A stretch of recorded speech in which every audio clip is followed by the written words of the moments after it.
So good morning, everybody. My name is Garner. I'm a co-founder and head of platform here at Kiki World, where we're building the tools to create the next generation of brands by directly engaging and co-creating with their fans and communities. So at Kiki World, we believe that commerce is better with community. For too long, products, product lines, and marketing techniques have relied on a mostly top-down approach. Being mindful of the audience I'm speaking with here today and the innovation that you all bring, we wanted to come to the table with what we believe is a future-facing path for developing brands, products, and engaged fans. So from our perspective, and I'll get to our background in a moment, we see the physical product innovation pipeline, as well as a lot of digital side activations, as a challenged model that for too long has relied on outside platforms to engage and ultimately convert customers into lifetime buyers.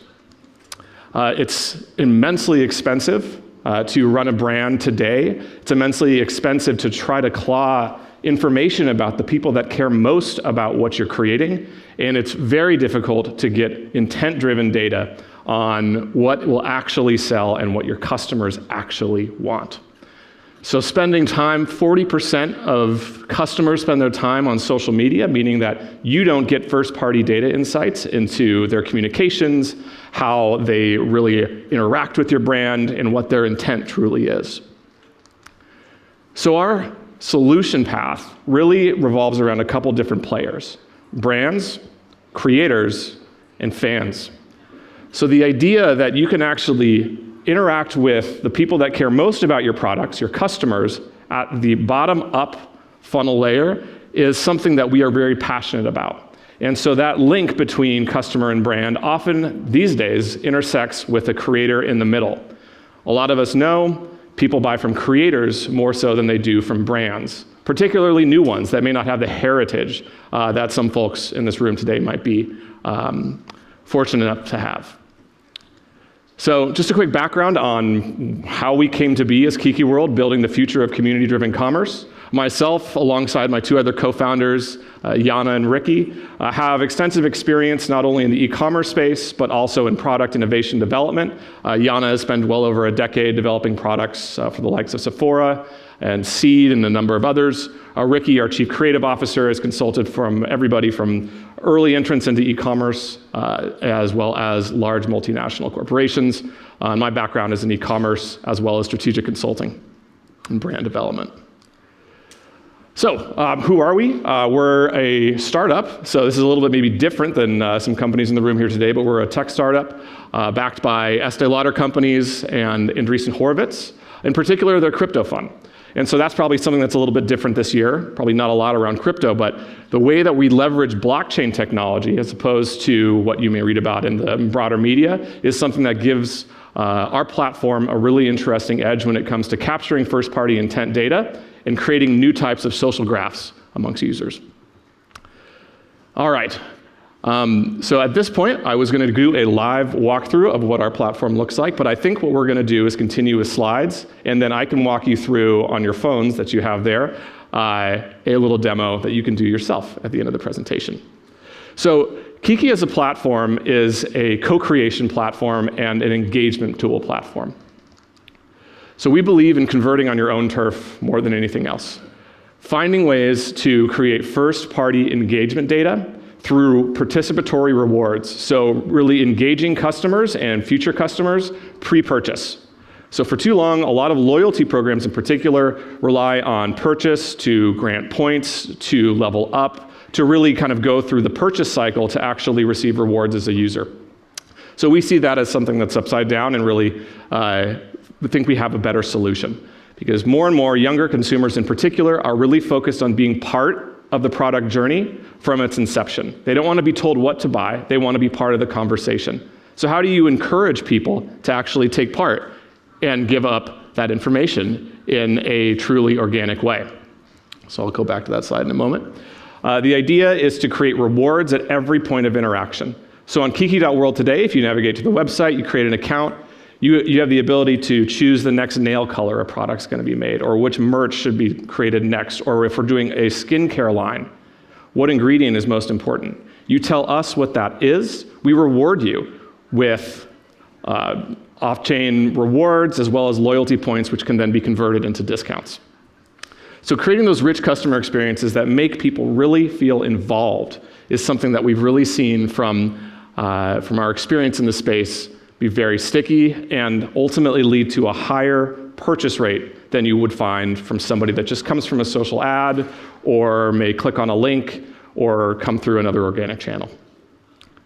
So we believe in multiplayer commerce. So we've talked about community commerce. Now, what does that really mean? So multiplayer commerce takes the approach of providing direct revenue channels in order for creators and brands to be able to serve campaigns, distribute rewards, and ultimately convert into long-tail customers. We've seen a lot of success when it comes to what we call pre-order commitment. So on a campaign that we launch on Kiki.world, let's say for a hair care product, we have one called One Night Strand. It's a temporary hair color product. We have the ability to grant pre-order commitments that actually helps us understand the intent and therefore helps us understand the supply chain implications based off of leaderboards in our analytics API. We actually have suppliers that check our leaderboards daily to evaluate which colors they should be thinking about producing next.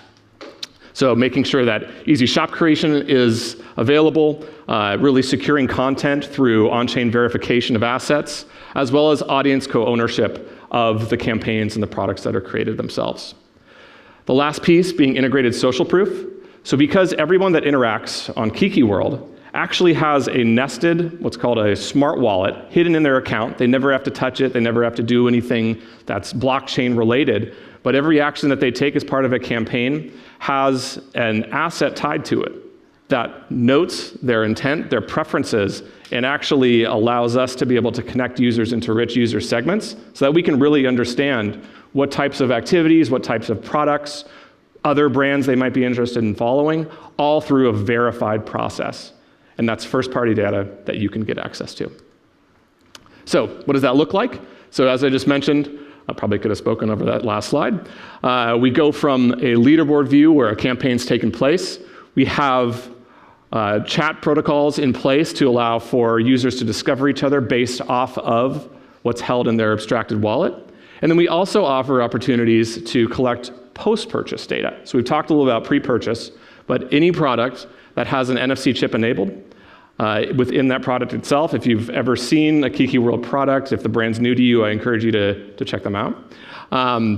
You actually can scan, and with an NFC chip, scan a URL, and you can connect that product to your profile, and you can continue to earn rewards for usage, which also helps us understand just how often people use specific products, when refills might be ready, for example.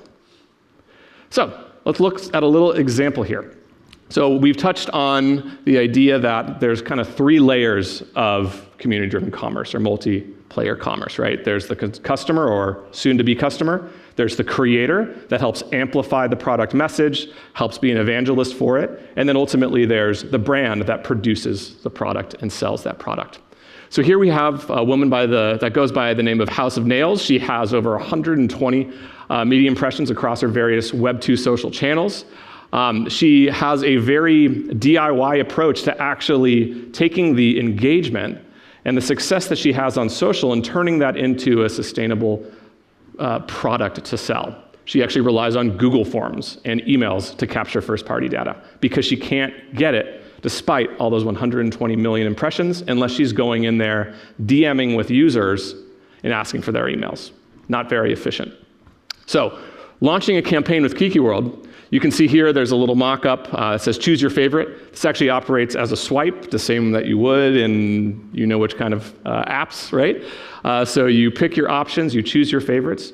The creator, House of Nails in this case, gets that real-time data about what is most popular, what has the highest chance to sell, at what volume. Once that's done, once the user completes the campaign, they receive what we call a collectible. It's basically that on-chain attribute that is stored in the wallet that says, okay, great, you took part in this, that's wonderful, here's this gift, and you can add on rewards to that. Maybe it's a free nail session, let's just say. So once that's complete, the product goes through its life cycle, it's produced, and you can actually place the order directly on platform. So you go all the way from pre-order engagement to reward to understanding intent, all the way through checkout in one unified flow. All right, so complementary to what you might see on Kiki.world today, we're building a unified global platform that will connect the campaigns launched by various brands and creators, available to anyone that has a Kiki account. If you want to keep campaigns private only to your user segments, your fans, you can do that too. But what it allows for is discovery and social graph interaction based off of engagement and intent. So gone are the days of farming for followers and attempting to boost numbers without really a steady understanding of what that return truly is. This focuses on engagement-driven campaigns, rewards based off of participation and connection, the ability for users to connect based off of their true interest, and the ability for brands and creators to understand the types of products that are successful, what might be coming down the pipe, and who to really target based off of that intent. So create. So later this year, we're going to be launching a tool that is primarily driven or focused on empowering creators. So these could be content creators, everyone from TikTok to Instagram to YouTube, let's say, that interacts in the consumer space, the ability to launch their own campaigns without having to touch any bit of tech at all. Launchable in just around 2 minutes. These can be creators that work directly with brands and are promoting products. You're able to seamlessly select from types of campaigns you might want to create, configure rewards that could either be monetary or something special like a meet and greet, and actually publish them to a global audience in minutes. Once that campaign is configured and completed, creators and brands have direct access to the users that took part in those campaigns, so they can be retargeted, exported, and connected with in the way that makes the most sense for that brand. And the user on our platform is able to go from saying, I really hope this is created, I'm sharing what's important to me, I'm feeling rewarded for being part of that journey, and now I have reason to actually go and place an order because I am part of the experience. So turning intent to purchase. So to kind of pull everything together here. So what is a multiplayer ecosystem? It empowers creators and the brands that work with them. And most importantly, it empowers the fans, customers, and future customers that instead of being spoken to, thinking about what they should buy because someone tells them to, being part of the conversation to really help educate not only the creator, but most importantly, the brand. What should they be thinking about? Going beyond market research, which of course is incredibly important, going beyond trend analysis, which is so important, but actually going first party, talking to the people in a scalable manner, in a way that actually can prove results. So empowering creators, innovating connections with the brands that connect with creators and customers, and then sustaining growth. So by constantly doing these light touch campaigns during product launches, during marketing campaigns, whatever it may be that you're putting out there, by integrating these pre-purchase campaigns into the life cycle, you give reason to come back. You give reason to re-engage that is beyond a like, that's beyond a share. So true actionable insights at every stage of the cycle. All right, okay, let's see if this works. I know that the Wi-Fi is not the most amazing thing right now. That's fine and totally normal, but if everybody wants to pull up their phones, we'll show you what a campaign looks like in real time. And while we do that, I was going to do it myself, but that's fine. So if you go to Kiki.world, and let me know, I wish I could show you guys, but that's okay. If you go to Kiki.world and click on the Vote tab in the menu, you'll see a campaign called Future Face. Now you're going to need to create an account to take part in this campaign, but I think that's okay. All you need to do is put in your name and your email. We won't send anything your way, don't worry. But really what we're going to be doing is showing how you can actually take a very high-level concept, like what type of product we should create next, and think about innovative options and ways to capture that data. It's a very simple swipe campaign. So you're going to pick through a couple options, and at the end of that, you're going to receive loyalty points, and you're also going to receive a unique collectible that We'll share some information afterwards around how to access that. It's in your account dashboard. That's going to give you access to some future information we're going to be sharing around what we have planned. So everyone can take their time either now or later, try it out. It's very fun. It's very engaging, and I encourage everyone to test out other campaigns going on the site. But with that, I'm just going to open this up as well. So Kiki as a platform operates as a no-code platform, but it also operates as an API-first custom integration. So Kiki.world, the website, as you see it today, is actually an application built on our APIs. And so we have the ability to create private applications integrating in with various levels of your tech stack. So with Kiki.world, we have a custom integration with Shopify that allows for points to convert directly into discounts. We have the ability to build out those integrations in a variety of ways. Later this year, we're also going to be integrating embedded forms into custom websites and e-commerce experiences. So if you don't want to launch your campaign at a global level, you want to do it at your own domain, you'll be able to easily do that with a simple SDK. So all of this being powered by our multiplayer commerce tool suite at the API level first allows for ultimate customization or ultimate reach by empowering others to leverage our no-code tools, to launch campaigns, to build with community, and ultimately build a more successful business. Okay, so with that, I don't know how we're doing on time, but I'm happy to answer any questions that you might like. That's a good first one. How does Kiki make money? All right, so Kiki makes money by providing our tools in a couple of different ways. So at the end of the presentation, I spoke to the API-first approach to our software.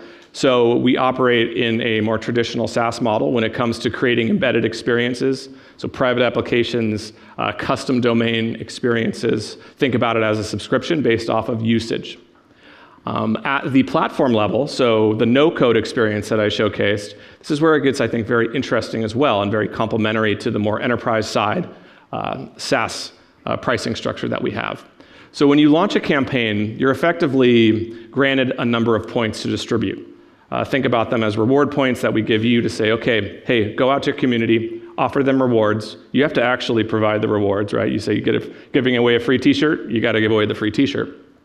So we allocate a number of points to you based off of a small monetary cost. If you want to increase the reach of that campaign, let's say that you launch one and 10,000 people take part in it, but 50,000 people want to.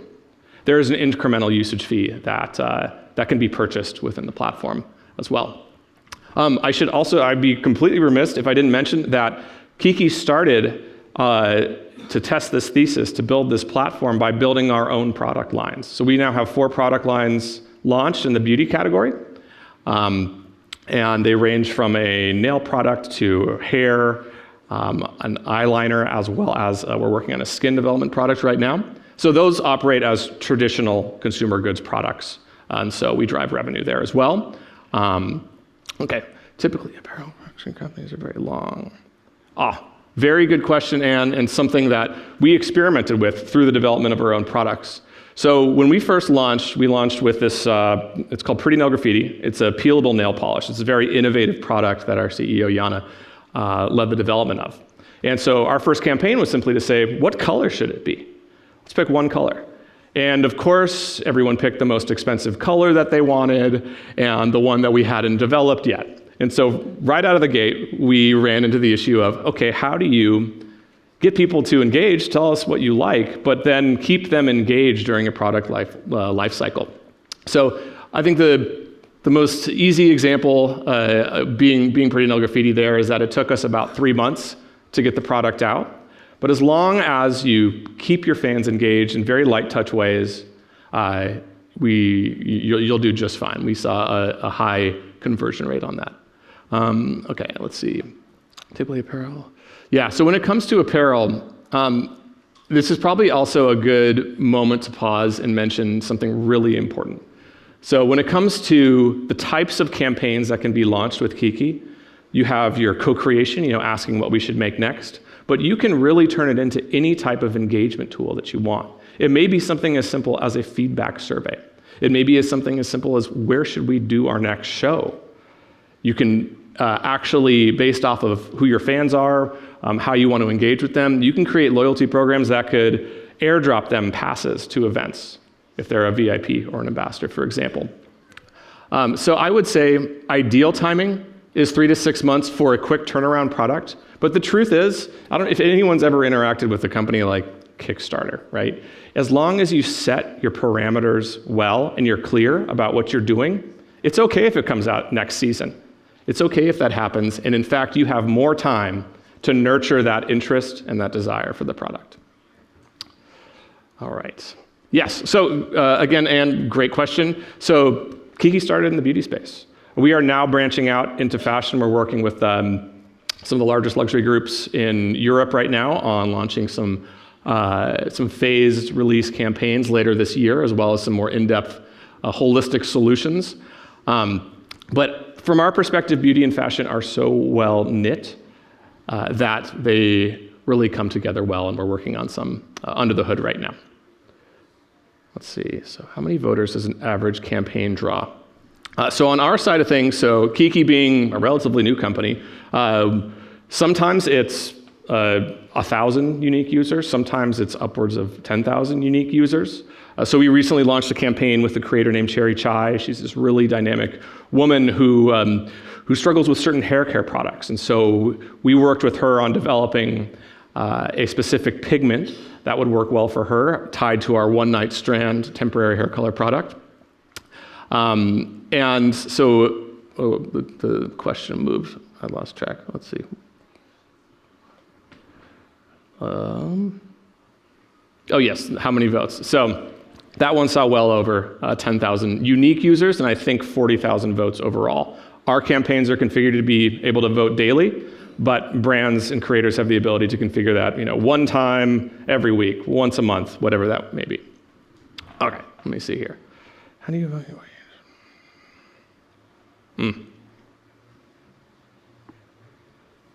Okay, I just saw one around evaluating who is right.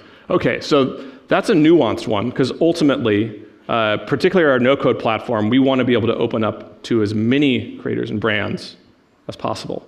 Now, right now, we're pretty selective in terms of who we work with. It's very important for a creator or a brand to have a very passionate audience that has a strong community. So these are often younger brands that are really used to having a voice heard, but haven't been rewarded, really truly haven't been part of that conversation, but are very active in terms of how they approach product purchase decisions, who they listen to for those product decisions. All right.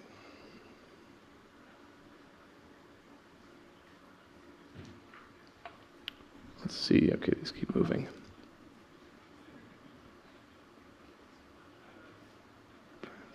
Okay, this is a good one. I like this last one. Why should brands use Kiki instead of a brand-specific feedback rewards program? So when you work with Kiki, not only are you able to hyper-target users in your own network, so you might drive fans to our platform. Of course, if you're leveraging our API-first approach, we could actually build a custom-tooled solution just for your audience. But when you integrate into the broader ecosystem, not only are you able to target your own customers, but you're able to actually glean info about customers that have similar interests based off of the campaigns, actions, and intent decisions that they've shown through taking part in campaigns and the rewards that they earn. So not only do you get the direct information associated with your unique customers, but you also get complementary information that's verified under the hood from on-chain actions and storage. All right. So how would this work for fashion? I think this would be really fun, and I'd love to speak with you, some of you guys on this afterwards as well. So when it comes to fashion, as I think it was Anne who brought up the earlier comment around lead times, really, because fashion is such a creative-driven industry from a consumer's perspective, it really lends itself to taking marketing campaigns and making them engagement-driven and reward-driven in order to really step out and differentiate oneself in the market. Now, some of the larger houses that we speak with, they are creative director-driven, right? So there is a strong pull that there is a unified vision that is that is steering the ship, so to speak. And so in that case, it may not be right to use a co-creation campaign as an example, but our ability to integrate this more omni-channel approach and this more multi-pronged digital approach to say, okay, this isn't just about what color our next shade of lipstick should be. This is about what themes maybe we want to integrate into our next campaign, or where we should do our show, or what rewards we can provide to our most valued ambassadors.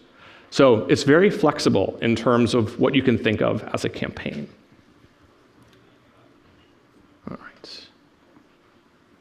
All right, cool. Good one again from Anne. Thank you for the great questions. How are we increasing our reach?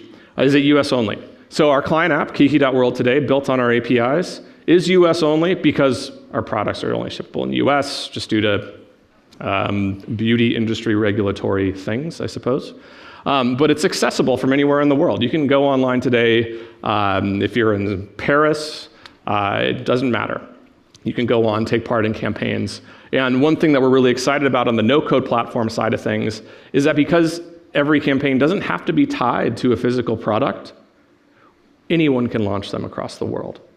And so it's a democratizing effect as well when it comes to giving people the opportunity to launch their own campaigns, own products, or work with the brands that they already do work with in other fashions to be able to integrate and engage with new audiences. All right, let's see. All right, so on platform, which its front-facing experience today is Kiki.world, which is largely beauty. We have around 35,000 members, so we're pretty happy with that. We're growing at a very strong clip each month. We've been accelerating a lot through creator partnerships, through working with creators that want to launch their own campaigns and brands and products through our platform. And so this summer is when you'll see the release of the global ecosystem platform, where the ability to launch campaigns, connect with brands, connect with each other will be launching. So that will be a very different moment for us as a company in terms of scale. So it's very exciting. Okay.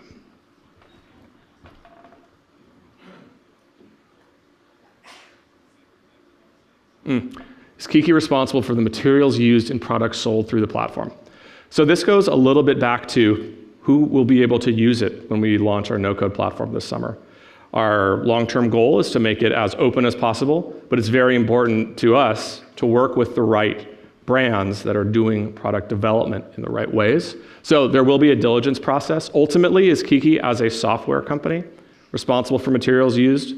We are not, but we are very interested in connecting with those that do have verification methods, that are using some of the other regulatory innovations to actually have better understanding of what's going into the products, how they're manufactured, and then how that message can be best communicated out to fans and customers who do really care about that, of course, more and more.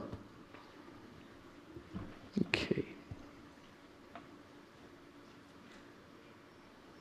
Okay, I think that's everything. Is that pretty good?